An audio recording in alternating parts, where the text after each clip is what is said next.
maanta oo ah 8 bisha 12aad 2020 waxaa madaxweynaha Jamhuuriyadda Federaalka ee Soomaaliya Mudane Maxamed Cabdullaahi Maxamed Farmaajo oo xafiiskiisa ku qaabilay wasiirka arrimaha dibadda ee dhinaca arrimaha Afrika Mudane James Dadrich oo uu weheliyo safiirka dalka Ingiriiska u fadhiya Soomaaliya Mudane Ben Fender.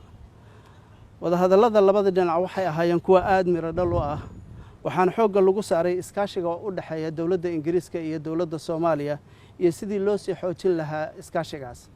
waxaa si gaar ah looga wada hadlay arrimaha amniga, dimuqraadiyeynta, kobcinta dhaqaalaha iyo sidii loo xoojin lahaa arrimaha doorashooyinka dalka. madaxweynaha Jamhuuriyadda Federaalka Soomaaliya Mudane Maxamed Cabdullaahi Maxamed Farmaajo ayaa la wadaagay wasiirka qorshayaasha u hirgelay dawladda Soomaaliya muddadii ay jirtay iyo sidii loo xaqiijin lahaa dib u dhiska ciidanka xoogga dalka Soomaaliyeed, la dagaalanka argagixisada, la dagaalanka musuqmaasuqa, horumarinta dhaqaalaha iyo dib u heshiisiinta. wasiir James ayaa isagu dhinaciisa bogaadiyey guulaha ay dawladda Soomaaliya ka gaartay hanaanka dib u habeynta ciidanka xoogga dalka Soomaaliyeed iyo kobcinta dhaqaalaha iyo sidoo kale qorshaha hirgelinta doorashooyinka qaranka.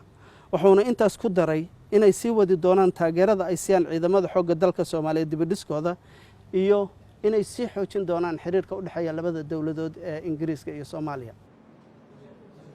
wasiirka arrimaha dibadda ee dhinaca arrimaha Afrika ayaa salaan ugu tegay ra'iisul wasaaraha Jamhuuriyadda Federaalka ee Soomaaliya Mudane Maxamed Xuseen Roble, halkaas uu ra'iisul wasaaruhu uga warbixiyay guud ahaan xaaladda dalka iyo arrimaha doorashooyinka iyo meesha ay marayaan.